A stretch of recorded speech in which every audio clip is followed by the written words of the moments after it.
오늘 우리에게 주시는 하나님의 말씀 느헤미야 2장 1절부터 20절까지 말씀입니다. 느헤미야 2장 1절부터 20절까지 말씀. 이제 봉독하겠습니다. 하나님의 말씀 경청하십시오. 아닥사스다 왕 20년 니산올에 나는 왕에게 술을 따르는 일을 맡았다. 왕에게 술을 따라 드리는 어느 날 왕께서는 나의 안색이 평소와는 달리 좋지 않은 것을 보시고는 안색이 좋지 않구나, 아픈 것 같지 않은데 무슨 걱정된 일이라도 있느냐고 물으셨다. 나는 너무나도 황공하여 임금님 만수무강하시기를 빕니다. 소신의 조상이 묻힌 성읍이 폐허가 되고 성문들이 모두 불에 탔다는 소식을 듣고서 울적한 마음을 가누지 못한 탓입니다고 아뢰었더니 내가 바라는 것이 무엇이냐 하고 왕께서 또 나에게 물으셨다. 나는 하늘의 하나님께 기도를 드리고 나서 왕에게 말씀드렸다.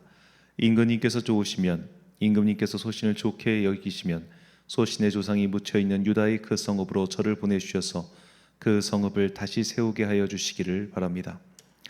그때 왕후도 왕 옆에 앉아 있었다. 왕은 그렇게 다녀오려면 얼마나 걸리겠느냐, 언제쯤 돌아올 수 있겠느냐고 나에게 물으셨다. 왕이 기꺼이 허락하실 것 같은 생각이 들어서 난 얼마가 걸릴지를 말씀드렸다. 나는 왕에게 덧붙여서 말씀드렸다. 임금님께서 좋으시다면 소신이 유다까지 무사히 갈 수 있도록 유프라테스 서쪽 지방의 총독들에게 보내는 친서를 몇 통 내려주시기 바랍니다. 또 왕실 숲을 맡아보는 아삽에게도 나무를 공급하라고 친서를 내리셔서 제가 그 나무로 성전 옆에 있는 성체 문짝도 짜고 성벽도 쌓고 소신이 살 집도 짓게 하여 주시기를 바랍니다. 나의 하나님이 선하신 손길로 나를 잘 보살펴 주셔서 왕이 나의 청을 들어주었다. 왕은 나에게 장교들과 기병대를 딸려보내어 나와 함께 가게 하였다. 그래서 나는 길을 떠나 유프라테스 서쪽 지방의 총독들에게로 가서 왕의 친서를 전하였다. 호론 사람 살마드락과 종노릇을 하던 암몬 사람 도비아에게 이 소식이 들어갔다. 그들은 어떤 사람이 이스라엘 자손의 형편을 좋게 하려고 오고 있다는 것을 알고서 몹시 근심하였다고 한다. 나는 예루살렘에 이르러 거기에서 사흘 동안 쉬고 나서 밤에 수행원을 몇 명 데리고 순찰을 나섰다.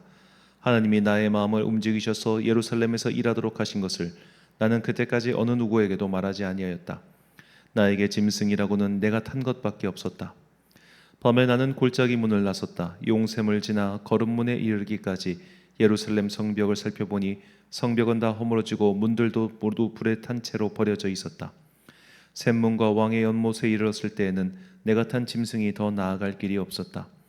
그래서 그날 밤에 나는 계곡을 따라 올라가면서 성벽을 둘러보고 다시 골짜기 문을 지나 되돌아왔다.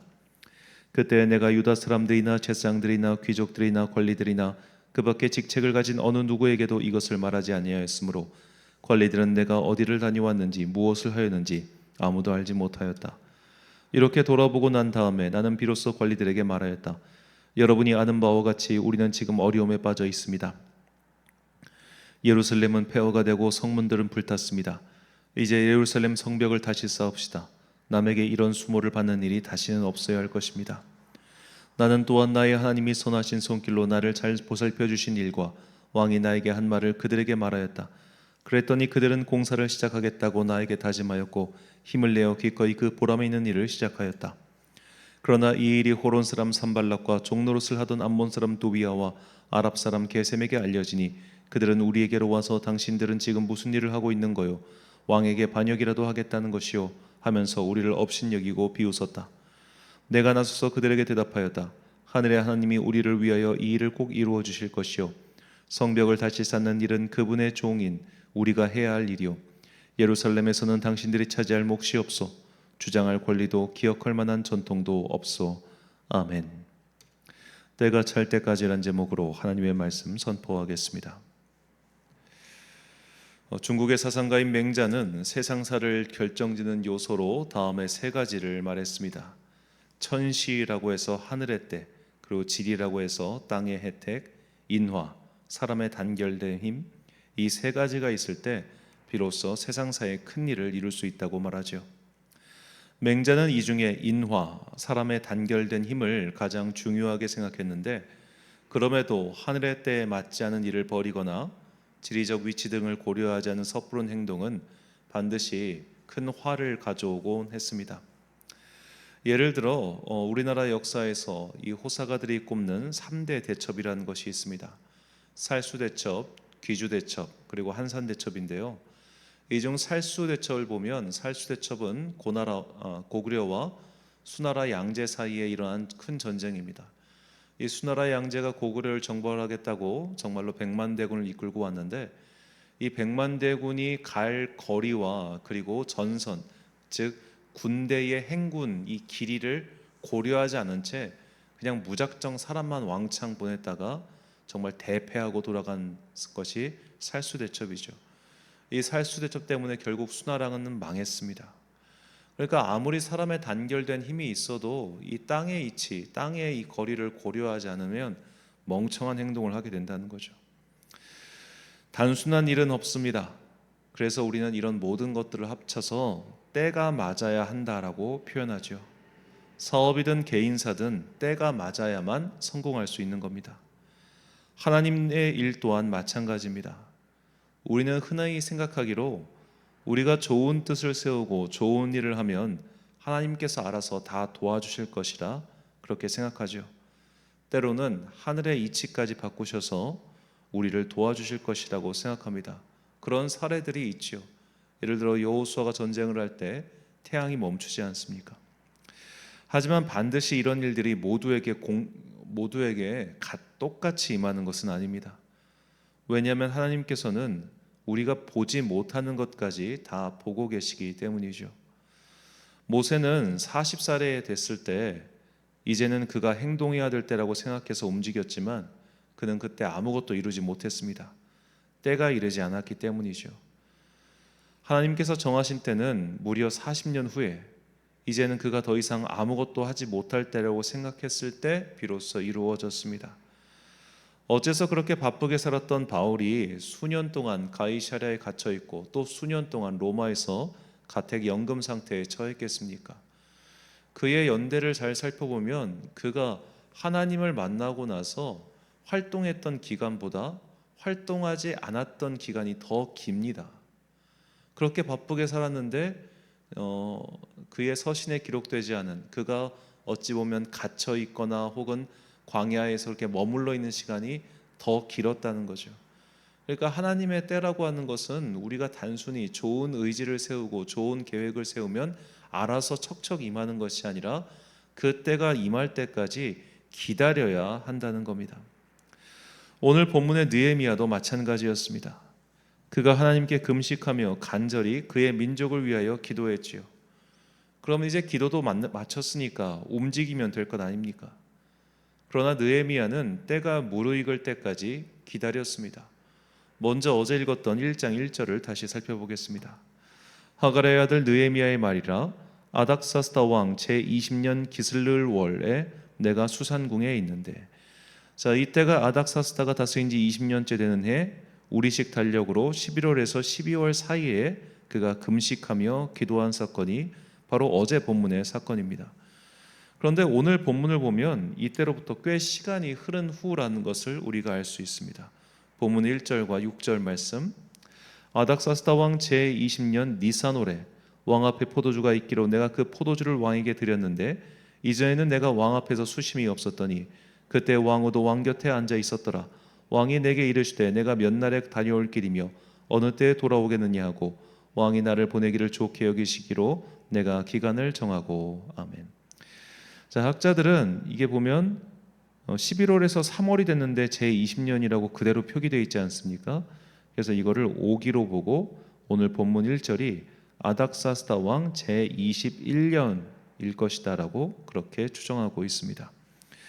그러니까 단순하게 느헤미야가 기도를 시작한 게 11월인데 그가 왕 앞에서 수심이 가득한 채로 이 이야기를 꺼낸 게 3월이에요.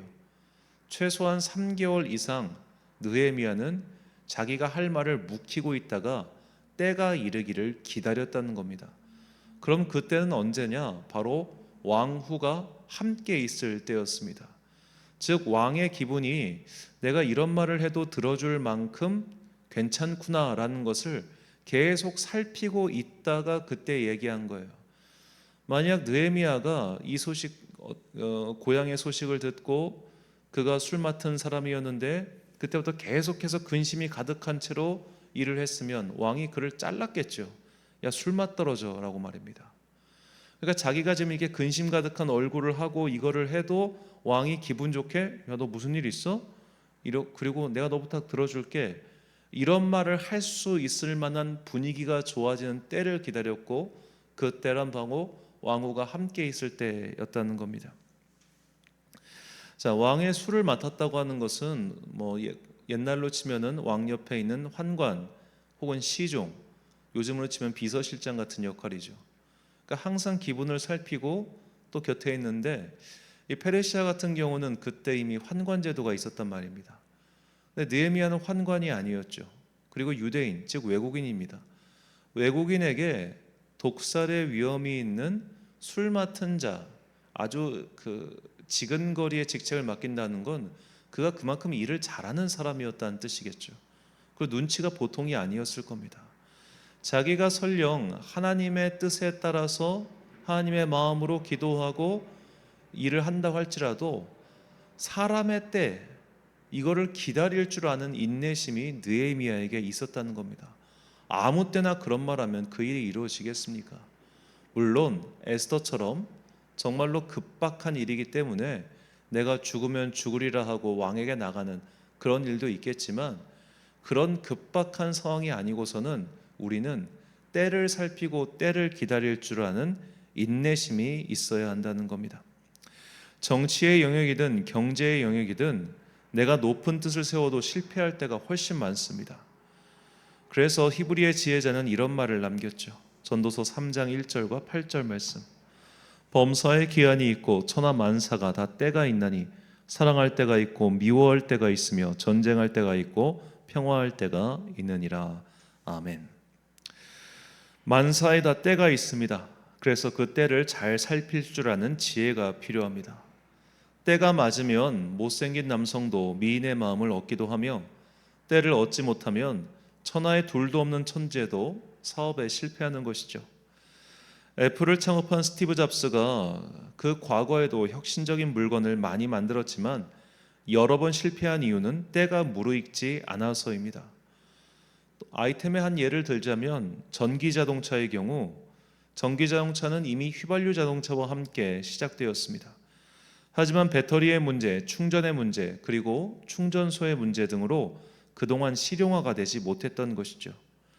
이 전기 자동차야말로 천시, 지리, 인화가 골고루 갖춰지지 않으면 성공할 수 없다는 좋은 사례가 아닐 수 없습니다. 우리가 하나님의 뜻을 따라 선한 일을 시작해도 때가 이르지 않으면 성과를 얻을 수 없습니다. 그래서 하나님의 일을 하는 사람들에게는 두 가지 선택지가 있습니다. 하나는 하나님의 때를 정확히 파악해서 그때 일을 시작하는 것이죠. 그러나 인간은 하나님의 때를 정확히 파악하기가 거의 불가능에 가까울 만큼 어렵습니다.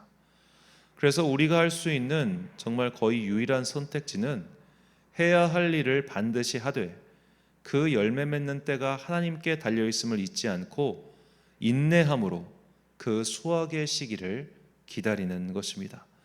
그래서 사도 바울은 우리에게 다음과 같이 권면합니다. 갈라디아서 6장 9절과 10절 말씀. 우리가 선을 행하되 낙심하지 말지니 포기하지 아니하면 때가 이름에 거두리라. 그러므로 우리는 기회에 있는 대로 모든 이에게 착한 일을 하되 더욱 믿음의 가정들에게 할지니라. 아멘. 사랑하는 천안광성교회 성도 여러분, 그리고 이 새벽을 함께 깨우고 계신 귀한 주님의 자녀 여러분, 아무리 선한 뜻과 좋은 계획도 때가 이르지 않으면 성과를 보기 어렵습니다. 그러므로 하나님, 제가 분명히 이것은 하나님께서 주신 마음이며 그 마음에 따라 계획을 세웠음에도 불구하고 왜 아직도 좋은 성과가 오지 않는 것입니다 라면서 자책하거나 낙심하지 마십시오. 아직 때가 이르지 않은 것뿐입니다. 하나님께서 정하신 그 때가 속히 오게 해달라고 기도하되 너무 초조해하지 마시고 인내로서 이 시간을 견디십시오. 흔한 말로 인내는 쓰고 열매는 달다라고 하지 않습니까? 하나님의 때가 이를 때까지 지금 나를 부르신 그 자리에서 최선을 다하며 삶의 열매가 익어가기를 인내하고 기다릴 줄 아는 그런 여러분과 제가 되시길 주님의 이름으로 축원합니다. 기도하겠습니다. 사랑과 은혜가 풍성하신 아버지 하나님, 느헤미야는 뜻을 세우고 하나님께서 주신 기회가 오기를 기다리고 또 기다렸습니다. 그가 3개월 넘는 시간 동안 얼마나 인내하며 기도하였을지 우리는 그가 남긴 고백의 글들을 통해 짐작할 수 있습니다. 우리에게도 이런 인내의 마음을 허락하여 주옵소서. 우리가 하나님께서 정하신 때를 정확히 알지는 못하오나 그 때가 이를 때까지 주님께서 주신 이 마음을 포기하지 않고 또한 주님께서 세우라고 하셨던 그 뜻을 포기하지 않고 날마다 인내로써 그 때를 능히 기다릴 줄 아는 주님의 자녀들 되게 하여 주옵소서. 바울도 인내하였고 모세도 인내하였고 하나님의 사람들은 다 인내하였습니다. 그들이 뜻을 세웠고 순종하였지만 열매를 맺어 가시는 분은 하나님이셨습니다. 하나님께서는 우리가 볼 수 없는 그 만사의 모든 영역을 보고 계시기 때문에 우리가 감히 짐작할 수 없는 그때에 당신의 뜻을 이루시는 분이심을 믿습니다. 하나님을 믿고 그 시간을 인내하며 오히려 매일매일을 최선을 다해 엮어가는 주의 거룩한 자녀들 되게 하여 주옵소서. 한 주간의 중간인 수요일입니다. 오늘도 함께 모여 주님께 예배드리는 모든 자녀들에게 복과 은혜 내려주시고 우리가 삶의 좌표를 항상 주님께로 고정하여 살아갈 수 있는 주의 자녀들 되게 하여 주옵소서. 오늘 하루도 참 좋으신 우리 주님의 은총과 평강이 모든 주님의 자녀들과 함께 하시기를 간절히 소망하오며 이 모든 말씀 우리 구주 예수 그리스도의 이름으로 기도드립니다. 아멘. 오늘의 기도 제목입니다.